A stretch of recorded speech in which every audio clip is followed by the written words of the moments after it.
J'ai deux petites histoires à te raconter. Euh, La première, en fait, elle est très simple, c'est que quand je suis allé sur la péninsule du Mont Athos, bon, c'est toujours la même chose, c'est quand on y va, c'est très décevant, et puis après, ça fait des super souvenirs, et ça prend du sens. Et c'est un peu ça le piège, je crois, des- des- du voyage, c'est que, en fait, on idéalise la chose. Et moi, j'essaie de me souvenir que pendant la majorité du temps de mon voyage, j'étais là à me dire, mais qu'est-ce que je fous ici? Mais qu'est-ce que je vais faire? Quel est le sens? Pourquoi je me sens pas bien là non plus, ni là, ni là, ni là? Pour me dire, finalement, je me sentais pas bien chez moi, mais je me sentais quand même mieux qu'ailleurs. Par contre, j'ai un peu pu mettre le doigt sur ce qui allait pas. Et j'ai envie de changer ici plutôt que de me dire je vais ailleurs pour. Et ça, c'est très personnel. Et voilà, est-ce que j'ai le droit de mettre des idées dans la tête des gens? Quand je commence à avoir ces propos, je sais que je fais la propagande de mon mode, de mes croyances. Je sais pas si j'ai le droit de faire ça. Pourtant, toutes les personnes le font. Et c'est ça qui me fait penser que tout le monde agit par intérêt. Tout le monde va, personne ne va donner des conseils objectifs. Je suis désolé, personne ne te donne des conseils objectifs. Tout le monde va tirer de ton intérêt. Et quand tu prends conscience que des personnes proches fonctionnent comme ça, ça fait bizarre. Après, il faut leur pardonner parce qu'elles, des fois, ces personnes ne se rendent pas compte. Ou alors elles le font parce qu'elles n'ont pas d'autre option. Je pense qu'il faut être très patient et très pédagogue et très objectif, mais surtout s'abstenir soi-même de participer à ça. C'est toujours la même chose. Si tu vois un truc qui pose problème, alors ne participe pas à l'entretenir. Bref. Donc je vois toutes ces personnes qui broadcastent un peu leur propagande, leurs idées, leurs croyances, parce qu'elles ont la flemme de changer, parce qu'elles veulent aller dans ce sens et ne sont pas prêtes à... Tout le monde broadcast ses idées parce que c'est moins fatigant que de recevoir les idées des autres et de s'y adapter. C'est pour ça que les gens se font la guerre, hein, c'est parce qu'ils ont la flemme de s'adapter aux autres. Donc ils préfèrent faire des trucs chiants, vraiment fatigants plutôt que ça. C'est très mal organisé. Les motivations ne sont pas bonnes. Voilà, les premières histoires, c'est quand je suis allé sur le mont Athos. C'était une expérience assez chiante, qui était pas difficile, mais qui était désagréable. Parce qu'il pleuvait, parce que si, parce que ça, parce que j'avais pas d'argent, parce que...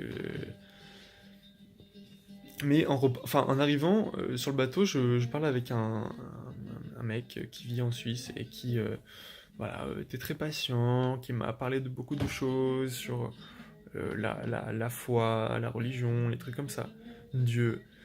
Et bon, je passais une nuit là-bas et je suis reparti. Donc voilà, ma connaissance de la chose est nulle. J'en suis bien conscient. Je dis ça parce que j'ai eu des commentaires du style mais attends, l'orthodoxie, c'est pas ce que t'as vu, machin. Je sais bien, mais tranquille. J'ai beaucoup de choses à apprendre. Et je lutte contre des choses qui devraient être le pilier de ma force. Je n'ai pas le support que peut-être tu as. Je l'ai matériellement. Mais le reste est à prouver. C'est ça qui est fatigant. Donc tranquille. J'ai beaucoup de choses à faire. Je peux pas m'intéresser à l'histoire de chaque monastère. Donc je suis resté là-bas. Il a plu. Donc j'ai décidé de rentrer. J'avais pas l'argent pour me payer les trajets entre les monastères. Donc à un moment j'étais coincé. Alors, au lieu d'être coincé, j'ai fait le chemin sous la pluie et je suis rentré. Et avant de partir, il y a eu voilà, une accalmie. J'étais grelottant, il faisait froid, j'étais trempé jusqu'aux os et il y avait un vent, des bourrasques. C'était près de la mer, machin. Et là, il y a ce mec qui était de nouveau près du port alors qu'il partait pas. Il me dit ah, tu pars déjà, machin. Et bref, tout ça pour te donner le contexte de. Il m'a dit regarde pas trop ce que les autres font. Parce qu'en fait, mon vrai problème, je crois que c'est que je me compare aux autres. Je compare aux, voilà, au modèle qu'on nous propose. Et en fait, ça me saoule parce que j'ai l'impression d'avoir mis un peu de distance avec ça. Mais je vois des gens qui sont encore complètement dedans. Et autant il y a des gens, je peux accepter, genre le mec que je croise dans la rue, je m'en fous. Quand c'est des gens qui te sont proches et tu vois, voilà ce que tu pourrais être. Mais en fait, t'es à la place, tu cours après quelque chose qui n'existe pas. Faire ça, ça rendra pas heureux. Si tu peux pas être heureux maintenant, tu le seras pas là-bas. Peut-être que tu vas trouver une idée là-bas qui va te faire comprendre que tu seras pas heureux où que tu sois, et que tu seras pas malheureux non plus si tu cesses d'alimenter ce cycle bonheur-malheur. Ça, c'est très rageant, c'est vraiment très rageant. Euh, et du coup, j'essaie vraiment de me dire, ok, je suis très bien comme je suis. C'est ça, mais c'est pas se dire, waouh, je suis fantasque.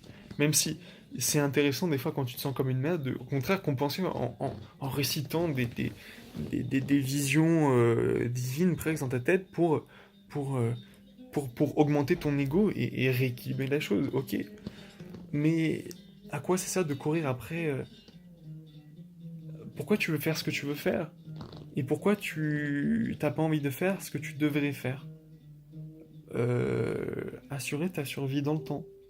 Euh, Comment tu vas assurer la survie de ta progéniture, de ton espèce, de la vie en général, de la planète, de la conscience dans l'univers, tout ça. Mais sauf qu'on est là à piailler pour des trucs, on s'en putain de bat les couilles. Moi, franchement, je suis vénère là. Mais j'ai pas encore fait mon yoga de la gorge. Alors là, je me remets vachement en place en mettant mes côtes, machin. Je vais devenir très très fort. Ah ça, très très fort. C'est ça mon domaine d'expertise aussi. Et encore une fois, ça me saoule quand il y a des gens qui, qui, qui, qui, ne font pas gaffe à leur vaisseau corps humain, se négligent et pensent que voilà, il y aurait un truc plus intéressant à faire si on bougeait à droite ou à gauche. Alors que si t'es pas bien là et si t'es pas bien dans voilà, ton corps, si tu l'entretiens pas, si t'entretiens pas ces deux choses, mais alors qu'est-ce que tu vas perdre d'énergie même en faisant le déplacement que tu vas faire? Est-ce que si t'as une entorse, parce que là on est tous avec des espèces de putain de torsions mentales qui nous fatiguent de faire des trucs comme ça, parce qu'on n'est pas dans des environnements adaptés, parce qu'on est transformé, on est crapouillé, on est mis dans des trucs qui filent pas, des vêtements prêts à porter, machin. Donc forcément ça explose et on veut fuir ça, ok. Mais sauf que si on réfléchit pas où on va se traîner ces blocages mentaux et physiques. Non mais t'as des gens, mais tu les vois marcher dans la rue, tu vois leur posture. Mais aujourd'hui, mais j'hallucine. Quand moi je passe mes journées presque, comme ça, en travaillant, là, je fais l'effort de me tenir droit, de me redresser, c'est très fatigant. Mais en même temps, cette énergie, je l'utilise pas autrement. Donc, et je me redresse et je sens le bien que ça me fait, le lâcher prise qui arrive quand en fait t'as plus de peine dans ton corps et dans ton esprit petit à petit. Et quand t'es même dans ce processus, c'est ça qui est gratifiant. Mais il y a toujours des gens qui sont là. Bon, je dois faire ci, je dois faire ça, mais prends soin de toi. Et fais des trucs arrête de faire trop de trucs, arrête d'alimenter. Tu aimes pas ce système qui va vite. Non, non, non, les choses accélèrent. Et les activités que tu fais sont rapides. Des fois, j'ai envie de dire ta gueule, tu vois. Vraiment. Mais même moi, je suis incohérent dans ce que je dis, mais parce que je suis entouré de gens incohérents. Si on était là à se mettre d'accord, si on était là à s'organiser bien, mais je sais pas comment faire. J'ai la flemme d'aller contre la flemme des gens, par exemple. Et si les gens viennent vers moi, ils ont vraiment pas venir vers moi parce qu'ils ont la flemme de s'opposer à ma flemme. Il faut juste que j'aille dans un endroit où je participe à quelque chose de positif et que je broadcast mes idées. Mais pas par intérêt, mais pour montrer, voilà, ça fonctionne. En fait, il faut que je me sorte de cet intérêt. Mais je veux pas être non plus à la merci de l'intérêt des gens. Il y a des... C'est comme le Costa Rica, ils ont pas d'armée. Mais c'est risqué quand même, non? Si la France a plus d'armée, qu'est-ce qui va se passer? Il y a des gens qui disent que voilà, bah on va se faire envahir, mais on sait pas par qui. Nos voisins, ou là un pays, ou d'autres, on sait pas trop, tu vois. C'est pas possible d'aller sans armée. Là c'est la même chose. Je peux pas diminuer dans mon rythme. Je peux pas diminuer dans mes attentes, je peux pas diminuer dans mon stress, je peux pas diminuer dans mes incohérences, parce qu'autour de moi, tout me le rappelle, et tout ce qui... Et c'est ça qui donne de la valeur aux choses. C'est ça qui me permet de survivre, c'est d'alimenter ça. Et en fait, au lieu de penser calmement dans mon petit monastère laïque, où je suis avec ma famille et tout, où on réfléchit ensemble à voilà comment on va obtenir le mieux qu'on peut de l'énergie qui arrive en abondance, c'est-à-dire le soleil, et pas qui va travailler, qui va me donner de l'argent, et comment je vais pomper de l'argent ici et là, où est-ce que je vais faire ma commission. Mais ça, c'est de l'entropie. Tu es, tu es l'avatar de l'entropie en faisant ça, puisque tu... En fait, en prenant de l'énergie dans une transaction, tu crées un manque à gagner qu'il faut trouver autre part, en fait. Si il y a un équilibre de base, si tu prends plus que ce qui est produit, il faut trouver une autre source pour alimenter. Et ça va demander beaucoup plus d'énergie que ce que tu as gagné en faisant ça en plus. Bon, là, je commence à tourner en rond dans mes explications. Ce qui est bon, parce que avec cette pensée arborescente, on peut partir dans tous les sens. Mais ce que je vois, c'est que finalement, tu vois, je commence à faire des... Pas des... Voilà, pas des trucs comme ça. Bientôt, non, je vais commencer tout de suite. Je vais donner un exercice de... de yoga ultra puissant, de Qigong, un peu ce que tu veux. Est-ce que tu vois le symbole infini comme ça? Tu le vois? Et bien maintenant, alors c'est marrant parce que j'en parlais, j'étais à Bucarest et j'étais à ce moment-là aussi pendant tout mon voyage, je me rappelle, je tiens à me rappeler, bien que j'ai des super souvenirs, que j'étais en malaise pendant tout ce voyage. J'étais pas bien. J'ai rencontré des gens bien qui m'ont permis d'oublier ce malaise. Mais grosso modo, j'étais pas à ma place. Je me suis pas senti là où je devais être. J'ai appris à vivre comme ça. Je me sentais bien comme ça. Je me suis même vu vivre comme ça longtemps. Et puis au final, ça draine beaucoup d'énergie. Il y a beaucoup d'entropie là-dedans. Bref, donc j'étais à Bucarest et je faisais une vidéo parce que la chose qui me permettait de moins ressentir le malaise, c'était le yoga. Je faisais 1 heure et demie, 2 heures de yoga. Et c'est à Bucarest que j'ai arrêté parce qu'après j'avais plus l'occasion, je louais plus des trucs privés, donc tant pis. Et ah oui, mon histoire. Ça c'était la première histoire, la deuxième histoire. J'étais dans une ville au Kazakhstan, je crois. Et la veille, j'avais raté mon bus parce que j'avais pas la monnaie. Bref. Je retourne et là, dans le minibus qui m'emmène, c'était le même conducteur que la veille. Et donc, il me dit, ah tiens, monte devant. Et puis, j'essaie de discuter en russe, machin. Et, et vraiment, des incompréhensions. Pas des incompréhensions, mais par exemple, il me demande, pourquoi tu es là? C'est vrai que c'était un peu, excuse-moi, mais c'était vraiment le trou du cul du monde. On était perdu au milieu de la steppe, ah putain, c'était froid, c'était pas du tout développé comme t'as l'habitude. C'était contraignant, tu vois. Ça, c'était pas le confort. C'était bien de savoir que ça existe, mais j'ai pas envie d'y vivre. Ça, c'est une certitude. Bref.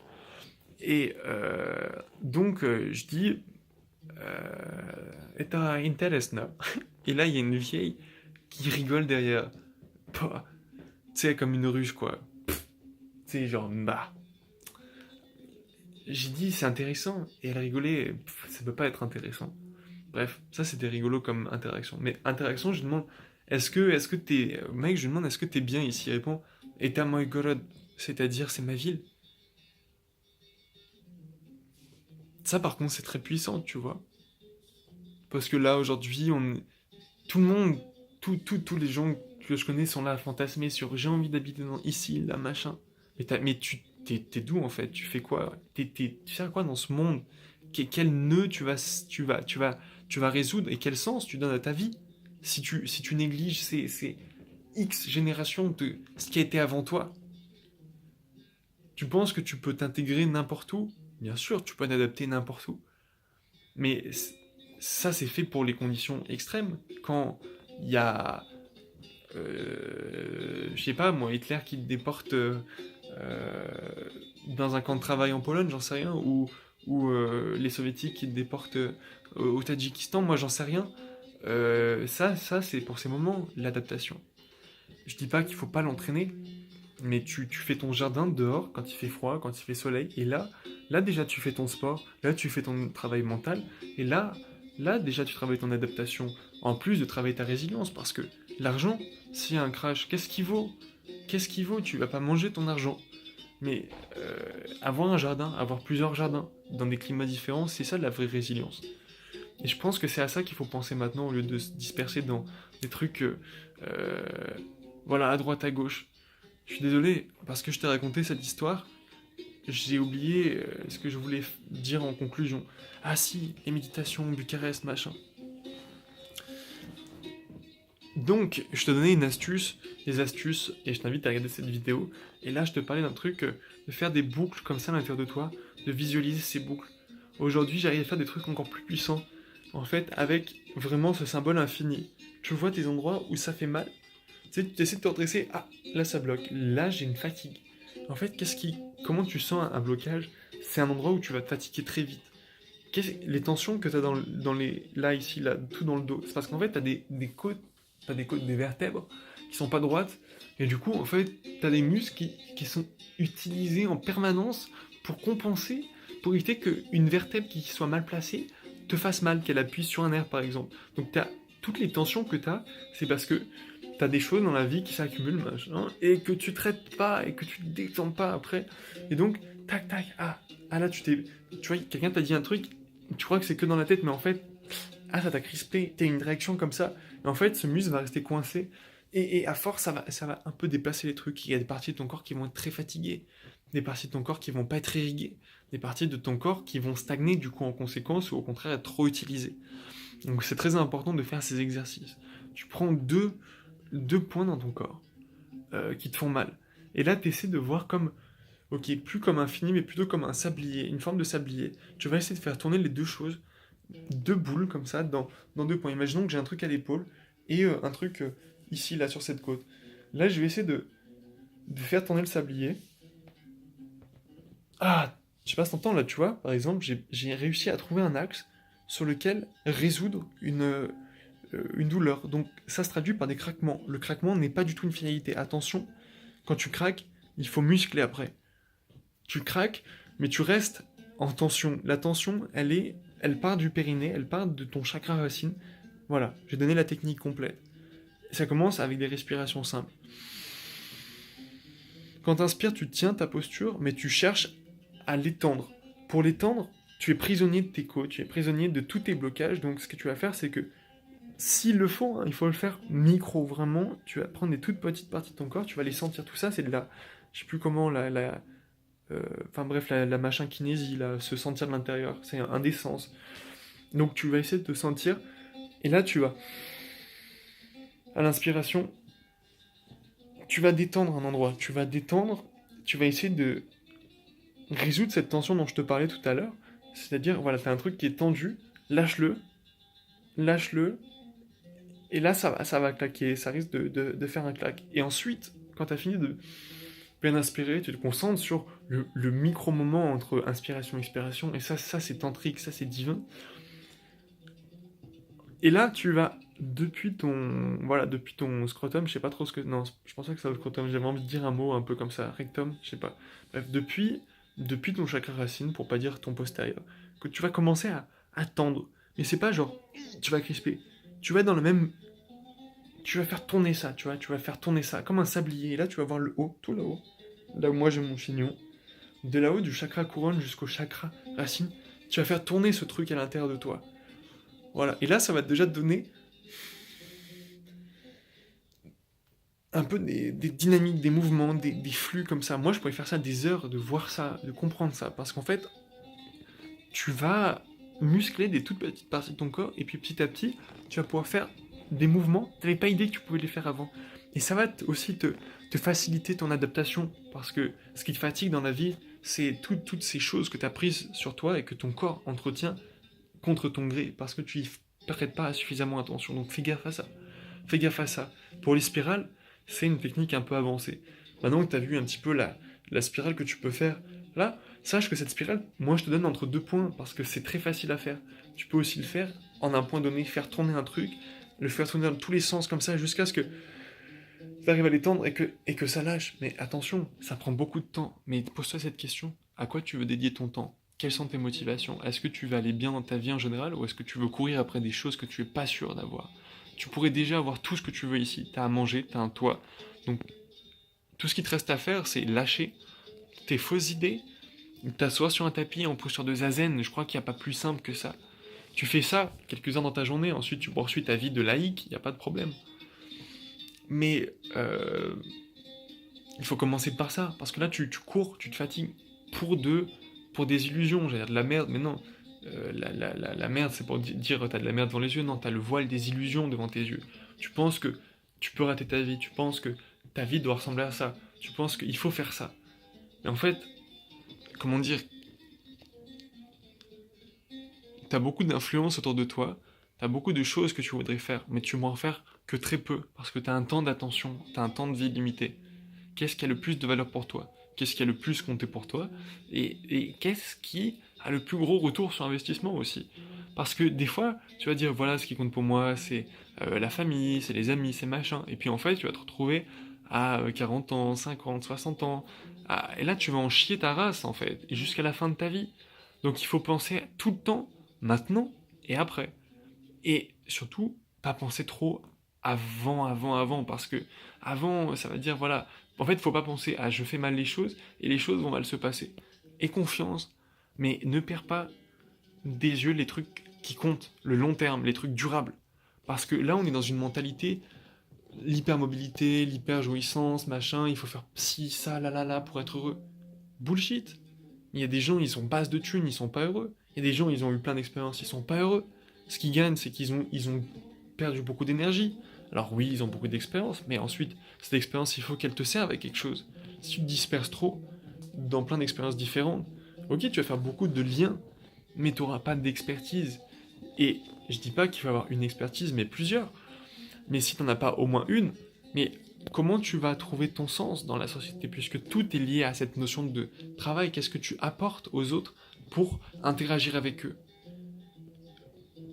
Moi, j'ai confiance dans les études que tu pourrais faire toi-même. Ça me dérange pas de passer du temps seul, parce que je sais que le temps que je passe maintenant seul à étudier des choses, à développer mon capital financier, mon capital intellectuel, va me servir dans le futur à assurer ma sécurité, à assurer ma résilience, etc. Tandis que, voilà, c'est peut-être pour te rassurer, toi aussi qui penses comme moi, mais moi ce qui me rassure, c'est de me dire, je ne mets pas tous mes œufs dans le même panier, ça c'est une chose.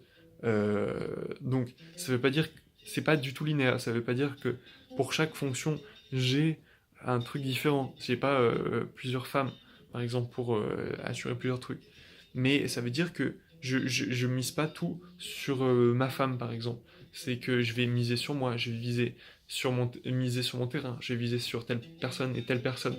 Parce que il faut pas être dépendant à une chose, c'est une certitude. Et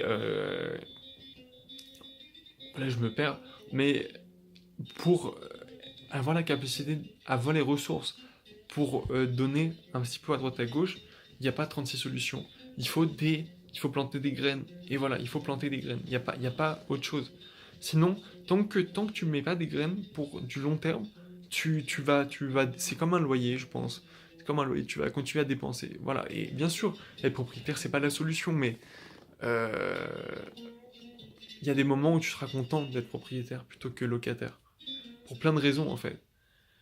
Ça dépend à quel point tu as envie de t'ancrer ici dans le local. Ça dépend à quel point tu prends à cœur ta responsabilité écosystémique, environnementale. À quel point tu arrêtes de te dire oui, bah c'est bon, je peux vivre, faut se faire plaisir. Et puis à un moment, tu prends tes responsabilités et t'arrêtes de dire bon, moi je pense à l'environnement, mais, mais je fais cette aberration écologique. Arrête, ralentis, pense aux choses, investis ici localement pour éviter qu'on ait à devoir pomper à droite à gauche et qu'on ait alimenté une guerre ici, qu'on ait alimenté un déficit à droite à gauche. Voilà, tu vois, tout ça, ça vient du fait que tu ne peux pas te contenter de ce que tu as ici maintenant. Et oui, il y a déjà 2000 ans, les Grecs et tout le disaient, euh, et Bouddha, etc. Accepte et t'as déjà tout, t'es déjà heureux, tu seras pas plus heureux, jamais tu seras plus heureux, c'est toujours équilibré. Et je pense qu'il y a des gens, ils sont vraiment dans la merde, mais ils sont autant heureux que toi, autant en proportion que toi dans la journée. Et c'est parce que tu vas te mettre en souffrance que ensuite tu vas te sentir plus légitime à prendre ton bonheur, etc. Tu auras du bonheur parce que tu as souffert avant. Mais souvent en plus, tu auras causé beaucoup de choses autour. Il faut ralentir parce que c'est pas anodin. Je suis pas vegan, mais, peut-être que je suis au niveau au-dessus, sauf au niveau alimentaire. C'est-à-dire que à un moment, il faut faire peu de choses. Il faut arrêter de faire beaucoup de choses parce que quand tu prends un transport, tu participes à la destruction de beaucoup de choses, beaucoup d'animaux. Ok, il y en a qui vont s'écraser sur le pare-brise de ton TER, mais aussi, pour alimenter ton TER, il va falloir prendre des métaux ici, à droite, à gauche. Bref, tout ça alimente un truc terrifiant, parce que personne ne pense plus loin que, oui, c'est pas à moi d'y penser, donc ça va bien se passer. Mais déjà, est-ce que tu peux prendre tes responsabilités de base? Est-ce que tu peux alimenter tes besoins? Tu peux dire, oui, je peux compter sur les autres pour le faire. Complete bullshit, tu vois. On en est à s'auto-tuer, on en est à bouffer de la merde dans le supermarché, mais c'est l'enfer. C'est l'enfer de plus penser à rien, c'est l'enfer de se dire la vie c'est on s'amuse. Mais la vie c'est on prend ses responsabilités et on continue à faire comme, comme nos anciens faisaient, et c'est-à-dire entretenir le lieu où on est, c'est-à-dire euh, amplifier encore plus, encore plus, encore plus notre résilience. C'est bien d'apprécier le temps qui passe, c'est bien et tout, mais à un moment, si tu peux le faire, il faut que tu sois conscient que c'est des milliers, des dizaines de milliers d'années pour en arriver là. Et c'est pas fini. Et tu serais là, je sais pas comment dire, mais euh, si t'apprécies ça, et même si t'apprécies pas, euh, tu peux pas te déresponsabiliser de ça et dire ok, ben je coupe ce cycle. Ça, c'est un peu lâche, alors que tu pourrais améliorer le cycle. C'est ça le plus difficile. Et ça demande beaucoup d'énergie d'améliorer. Et c'est pour ça qu'il faut peut-être pas chercher midi à 14h et l'herbe plus verte ailleurs. Il faut que tu plantes maintenant, là. T'as déjà tout en fait pour être bien. T'as déjà tout pour faire ton devoir sacré de la vie.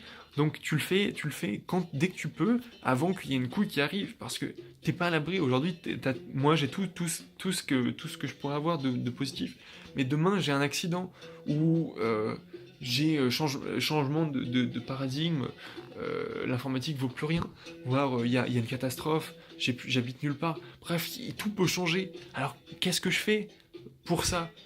Est-ce que je m'amuse? Est-ce que je vis ma petite vie? Est-ce que je mets des œillères et je dis ok, je fais mon travail et je pense que tout va bien se passer? Non, c'est pas la mentalité. C'est pas la mentalité. Et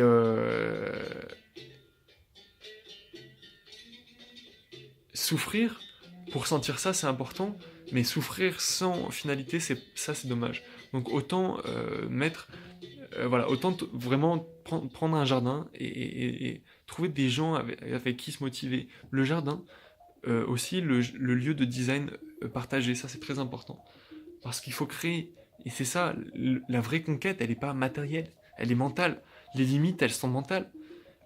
Pourquoi tu peux pas t'exprimer? Pourquoi la vie, c'est vrai, pourquoi la vie est prisonnière de cette enveloppe matérielle? C'est à ça qu'il faut penser. C'est pas pourquoi je peux pas me sentir heureux ici ou là. C'est, bordel, on a des devoirs qui nous dépassent, mais de manière immense.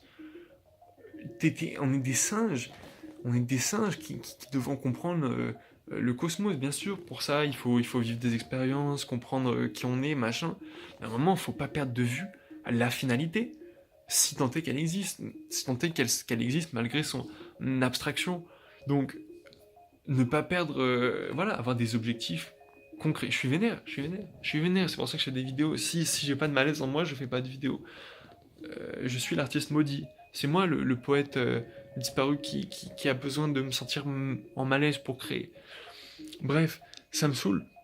Ça me saoule. Ça me saoule J'ai l'impression que je fais que râler en plus et que je participe pas non plus à améliorer les choses. Et pourquoi je trouve pas les gens? Bref, je suis face à trop de problèmes. Pourquoi j'ai la flemme? Le cœur du sujet, c'est pourquoi j'ai la flemme. Pourquoi les choses sont si difficiles? Pourquoi je dois faire des choses que j'ai pas envie de faire? Alors que j'ai pas à les faire, mais que il y a des gens qui pensent qu'on doit les faire. allez, la musique a changé, donc ça doit faire un sacré bout de temps que je parle. Salut. Et repose-toi bien. Et va pas trop vite. Et prends soin de toi. Et prends soin de l'environnement dans lequel tu vis. Parce que si tu vis toujours pour savoir que tu vas partir, ben t'entretiens pas un lieu. Un lieu a besoin d'au moins un peu d'entretien pour vivre et se développer mieux. Donc fournis au moins ça avant de partir.